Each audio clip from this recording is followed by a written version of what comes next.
जय श्री हरि। ओम नमो भगवते वासुदेवाय। आप सभी भक्तों पर बृहस्पति देव की कृपा सदा सर्वदा बनी रहे।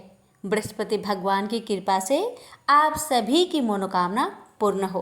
प्यारे भक्तों, आज भाद्रपद माह के प्रथम गुरुवार का दिन है और आज आप सभी श्रवण करेंगे बृहस्पति देव की प्रेत कथा।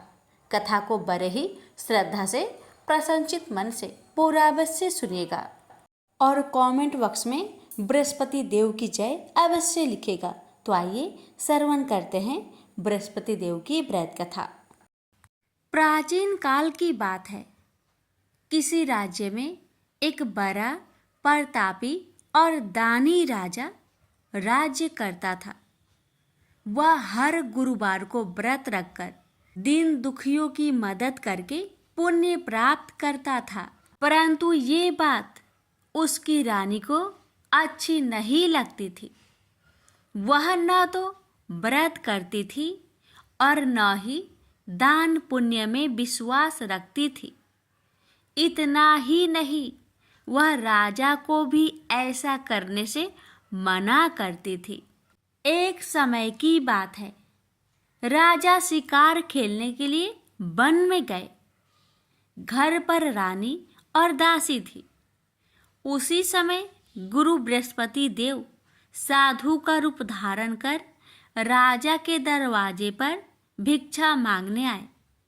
साधु ने जब रानी से भिक्षा मांगी तो वह कहने लगी, हे साधु महाराज, मैं इस दान और पुण्य से तंग आ गई हूँ।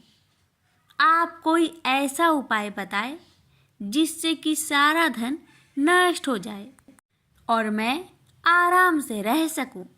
इतना सुनकर बृहस्पति देव ने कहा, हे देवी, तुम बड़ी विचित्र हो। संतान और धन से कोई दुखी होता है। अगर अधिक धन है तो उसे शुभ कार्यों में लगाओ, कुंवारी कन्याओं का विवाह कराओ, विद्यालय और बाग बगीचे का निर्माण कराओ, जिससे तुम्हारे दोनों लोग सुधरे। परंतु साधु की इन बातों से रानी को खुशी नहीं हुई। उसने कहा कि मुझे ऐसे धन की आवश्यकता नहीं है जिसे मैं दान दूं और जिसे संभालने में मेरा सारा समय नष्ट हो जाए। तब साधु ने कहा, अगर तुम्हारी ऐसी इच्छा है तो मैं जैसा तुम्हें बताता हूँ तुम वैसा ही करना। गुरुवार के दिन तुम घर को गोबर से लिपना, अपने बालों को पीली मिट्टी से धोना, राजा से हजामत बनाने को कहना, भोजन में मांस मदिरा का प्रयोग करना, कपड़े धोबी के यहाँ धुलने देना। इस प्रकार 7 बृहस्पतिवार करने से तुम्हारा समस्त धन नष्ट हो जाएगा। इतना कहकर साधु के रूप में बृहस्पति देव अंतर्ध्यान हो गए। साधु के अनुसार कई बातों को पूरा करते हुए रानी को केवल 3 बृहस्पतिवार ही बीते थे कि उसकी समस्त धन संपत्ति नष्ट हो गई। भोजन के लिए राजा का परिवार तरसने लगा। तब एक दिन राजा ने रानी से बोला कि हे रानी, तुम यहीं रहो, मैं दूसरे देश को जाता हूँ, क्योंकि यहाँ पर सभी लोग मुझे जानते हैं, इसलिए मैं कोई छोटा कार्य नहीं कर सकता। ऐसा कहकर राजा दूसरे देश चला गया। वहाँ वह जंगल से लकड़ी काट कर लाता और शहर में बेचता। इस तरह वह अपना जीवन व्यतीत करने लगा। इधर राजा के परदेश जाते ही रानी और दासी दुखी रहने लगी। एक बार जब रानी और दासी को 7 दिन तक बिना भोजन के रहना पड़ा तो रानी ने अपनी दासी से कहा, हे दासी, पासी के नगर में मेरी बहन रहती है। वह बड़ी धनवान है, तो उसके पास जा और कुछ ले आ, ताकि थोड़ी बहुत गुजर बसर हो जाए। दासी रानी की बहन के पास गई। उस दिन गुरुवार था और रानी की बहन उस समय बृहस्पतिवार व्रत की कथा सुन रही थी। दासी ने रानी की बहन को अपनी रानी का संदेश दिया, लेकिन रानी की बड़ी बहन ने कोई उत्तर नहीं दिया। जब दासी को रानी की बहन से कोई उत्तर नहीं मिला तो वह बहुत दुखी हुई और उसे क्रोध भी आया। दासी ने वापस आकर रानी को सारी बात बता दी। ये सुनकर रानी ने अपने भाग्य को कोसा। उधर रानी की बहन ने सोचा कि मेरी बहन की दासी आई थी, परंतु मैं उससे नहीं बोली, इससे वह बहुत दुखी हुई होगी। कथा सुनकर और पूजा समाप्त करके वह अपनी बहन के घर आई और कहने लगी, हे बहन, मैं बृहस्पतिवार का व्रत कर रही थी।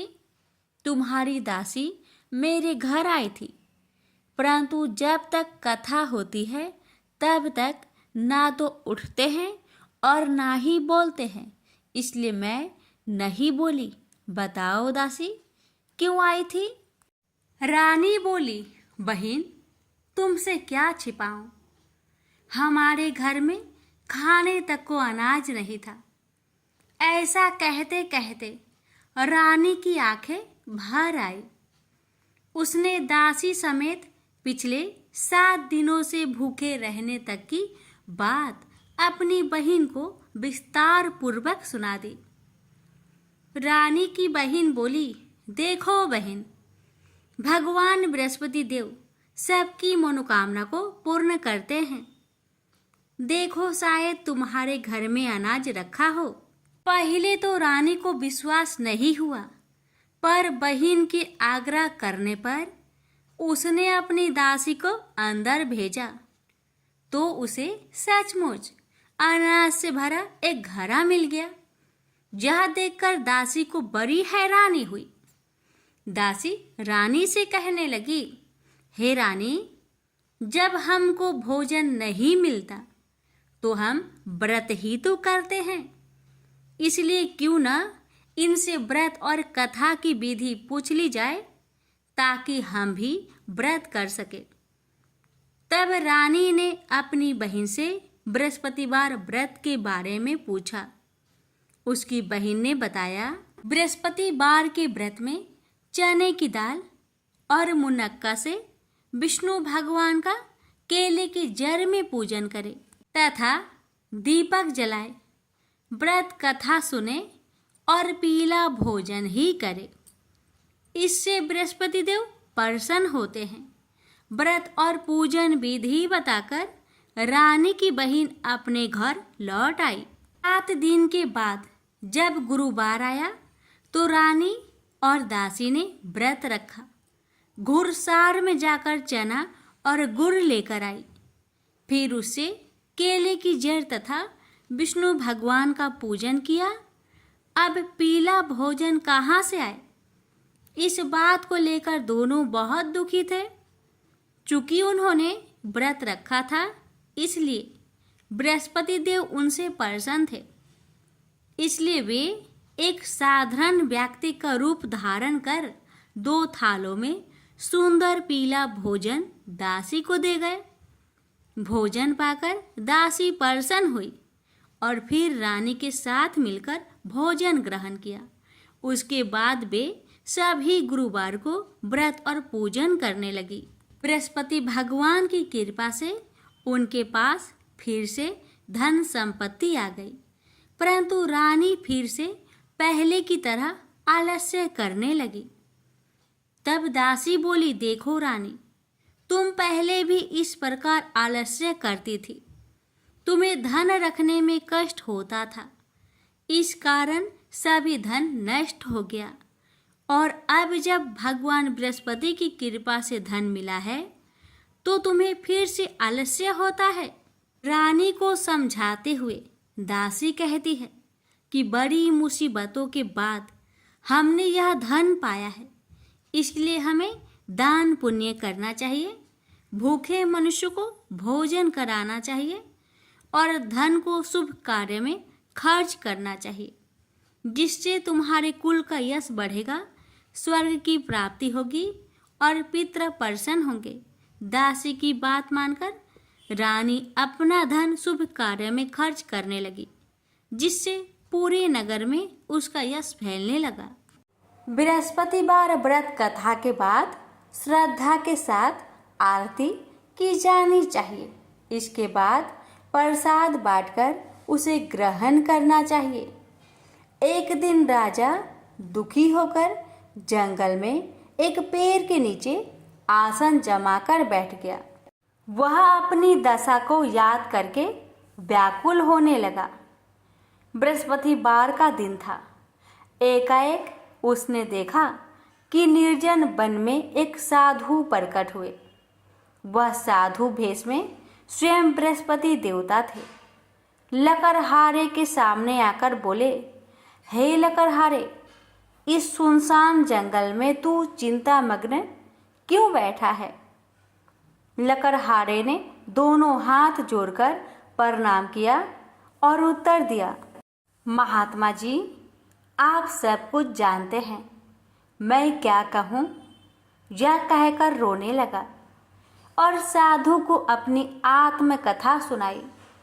महात्मा जी ने कहा, तुम्हारी स्त्री ने बृहस्पति के दिन बृहस्पति भगवान का निरादर किया है, जिसके कारण रुष्ट होकर उन्होंने तुम्हारी यह दशा कर दी।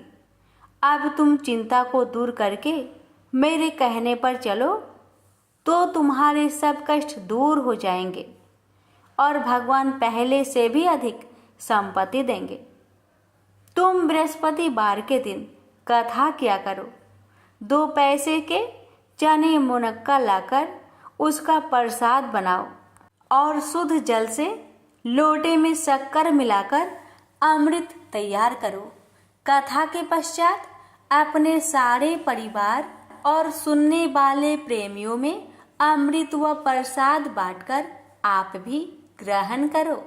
ऐसा करने से भगवान तुम्हारी सब मनोकामनाएं पूरी करेंगे। साधु के ऐसे वचन सुनकर लकड़हारा बोला, हे प्रभु, मुझे लकड़ी बेचकर इतना पैसा नहीं मिलता जिससे भोजन के उपरांत कुछ बचा सकूं। मैंने रात्रि में अपने स्त्री को व्याकुल देखा है और मेरे पास कुछ भी नहीं जिससे मैं उसकी खबर मंगा सकूं। साधु ने कहा, हे लकड़हारे, तुम किसी बात की चिंता मत करो। बृहस्पति के दिन तुम रोजाना की तरह लकड़ियां लेकर शहर को जाओ। तुम्हारे रोज से दुगुना धन प्राप्त होगा, जिससे तुम भली भांति भोजन कर लोगे तथा बृहस्पति देव की पूजा का सामान भी आ जाएगा।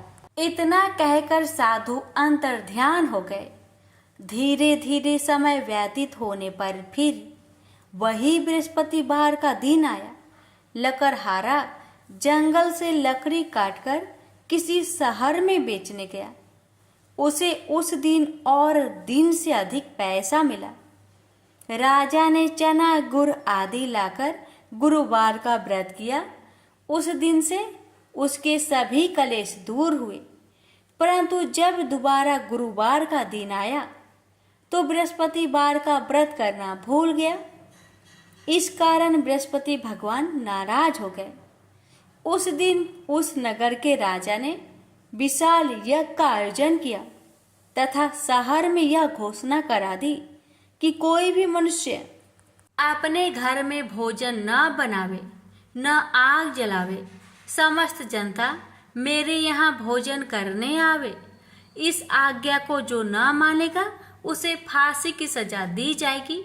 इस तरह की घोषणा संपूर्ण नगर में करवा दी गई। राजा की आज्ञा अनुसार शहर के सभी लोग भोजन करने गए, लेकिन लकड़हारा कुछ देर से पहुंचा, इसलिए राजा उसको अपने साथ घर लिवा ले गए और ले जाकर भोजन करा रहे थे तो रानी की दृष्टि उस खूंटी पर पड़ी जिस पर उसका हार लटका हुआ था वह वहां पर दिखाई नहीं दिया। रानी ने निश्चय किया कि मेरा हार इस मनुष्य ने चुरा लिया है। उसी समय सिपाहियों को बुलवाकर उसको कारागार में डलवा दिया। जब लकड़हारा कारागार में पड़ गया और बहुत दुखी होकर विचार करने लगा कि ना जाने कौन से पूर्व जन्म के कर्म से मुझे यह दुख प्राप्त हुआ है, और उसी साधु को याद करने लगा जो कि जंगल में मिला था। उसी समय तत्काल बृहस्पति देव साधु के रूप में प्रकट हुए और उसकी दशा को देखकर कहने लगे, अरे मूर्ख, तूने बृहस्पति देव की कथा नहीं करी, इस कारण तुझे दुख प्राप्त हुआ है। अब चिंता मत कर, बृहस्पतिवार के दिन कारागार के दरवाजे पर 4 पैसे पड़े मिलेंगे। उनसे तू बृहस्पति देव की पूजा करना, तेरे सभी कष्ट दूर हो जाएंगे। बृहस्पति के दिन उसे 4 पैसे मिले। लकड़हारे ने कथा कही। उसे रात्रि को बृहस्पति देव ने उस नगर के राजा को सपने में कहा, हे राजा, तुमने जिस आदमी को कारागार में बंद किया है वह निर्दोष है, वह राजा है, उसे छोड़ देना। रानी का हार उसी खूंटी पर लटका है। अगर तू ऐसा नहीं करेगा तो मैं तेरे राज्य को नष्ट कर दूंगा। इस तरह रात्रि के सपनों को देखकर राजा प्रातः काल उठा और खूंटी पर हार देखकर लकड़हारे को बुलाकर क्षमा मांगी तथा लकड़हारे को योग सुंदर वस्त्र आभूषण देकर विदा कर दिया। बृहस्पति देव की आज्ञा अनुसार लकड़हारा अपने नगर को चल दिया। राजा जब अपने नगर के निकट पहुंचा तो उसे बड़ा आश्चर्य हुआ। नगर में पहले से अधिक बाग, तालाब, कुएं तथा बहुत सी धर्मशाला, मंदिर आदि बन गई है। राजा ने पूछा, यह किसका बाग और धर्मशाला है? तब नगर के सब लोग कहने लगे, यह सब रानी और बांदी की है। तो राजा को आश्चर्य हुआ और गुस्सा भी आया। जब रानी ने यह खबर सुनी कि राजा आ रहे हैं तो उन्होंने बांदी से कहा कि हे दासी, देख, राजा हमको कितनी बुरी हालत में छोड़ गए थे। हमारी ऐसी हालत देखकर वह लौट न जाए, इसलिए तू दरवाजे पर खड़ी हो जा। आज्ञा अनुसार दासी दरवाजे पर खड़ी हो गई। राजा आए तो उन्हें अपने साथ लिवा लाई। तब राजा ने क्रोध करके अपनी रानी से पूछा कि यह धन तुम्हें कैसे प्राप्त हुआ? तब उन्होंने कहा, हमें यह सब धन बृहस्पति देव के इस व्रत के प्रभाव से प्राप्त हुआ है। राजा ने निश्चय किया कि 7 रोज बाद तो सभी बृहस्पति देव का पूजन करते हैं, परंतु मैं प्रतिदिन दिन में 3 बार कहानी तथा रोज व्रत किया करूंगा। अब हर समय राजा ने दुपट्टे में चने की दाल बांधी रहती तथा दिन में 3 बार कहानी कहता। एक रोज राजा ने विचार किया कि चलो अपनी बहन के यहाँ हो आवे। इस तरह निश्चय कर राजा घोड़े पर सवार हो अपनी बहन के यहाँ को चलने लगा। मार्ग में उसने देखा कि कुछ आदमी एक मुर्दे को लिए जा रहे हैं। उन्हें रोककर राजा कहने लगा, अरे भाइयों, मेरी बृहस्पति देव की कथा सुन लो। वे बोले, लो, हमारा तो आदमी मर गया है, इसको अपनी कथा की परी है। परंतु कुछ आदमी बोले, अच्छा कहो, हम तुम्हारी कथा भी सुनेंगे। राजा ने दाल निकाली और जब कथा आधी हुई थी कि मुर्दा हिलने लग गया, और जब कथा समाप्त हो गई तो राम राम करके मनुष्य उठकर खड़ा हो गया।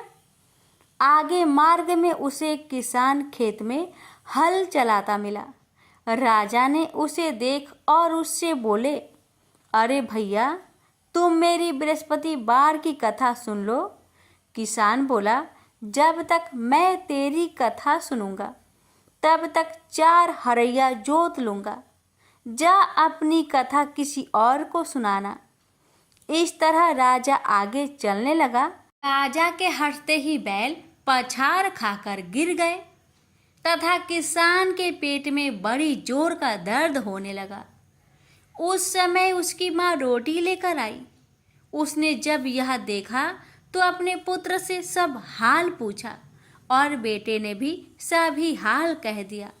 तो बुढ़िया दौड़ी दौड़ी उस घोड़ सवार के पास गई और उससे बोली कि मैं तेरी कथा सुनूंगी, तू अपनी कथा मेरे खेत पर चलकर ही कहना।